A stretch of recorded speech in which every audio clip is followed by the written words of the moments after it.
Saudara, Indonesia Health Development Center mengungkapkan hasil studi terbaru masalah gizi pada anak seperti stunting dan anemia tidak hanya berdampak pada fisik tetapi juga kemampuan belajar.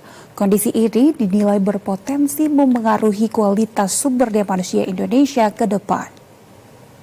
Oke, bisa dibantu? Ya, next.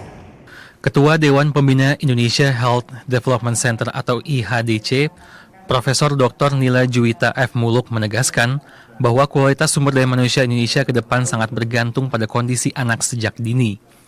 Namun di Indonesia masih menghadapi berbagai tantangan mulai dari stunting hingga anemia defisiensi besi yang masih tinggi pada anak usia sekolah.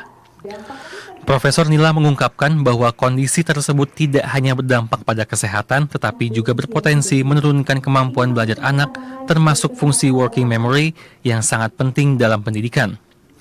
Dalam studi yang dilakukan terhadap 335 siswa sekolah dasar di Jakarta, IHDC menemukan bahwa sekitar 19,7% anak mengalami anemia. Sementara itu 22,1% anak menunjukkan kesulitan dalam fungsi working memory. Temuan ini menunjukkan adanya hubungan yang signifikan antara status kesehatan dengan performa kognitif anak. Ya, saya kira tadi jelas, yaitu daya tangkap atau working memory. Jadi kita memang selama ini kan selalu bicara stunting gitu ya. Tapi sebenarnya di dalam hal itu juga ada satu working memory yang kita harus perhatikan untuk daya tangkap anak-anak ini. Terbukti memang dalam penelitian ini daya tangkap anak dengan stunting yang intake kalorinya juga jelek, kemudian terdapat anemia, ternyata mereka juga daya tangkapnya turun dalam hal ini dibanding dengan anak yang sehat atau yang normal. Sementara itu, Eksekutif Direktur IHDC Dr. Rai Wagyu Basrowi menyatakan bahwa anak dengan anemia memiliki risiko lebih tinggi mengalami gangguan dalam memproses dan menyimpan informasi.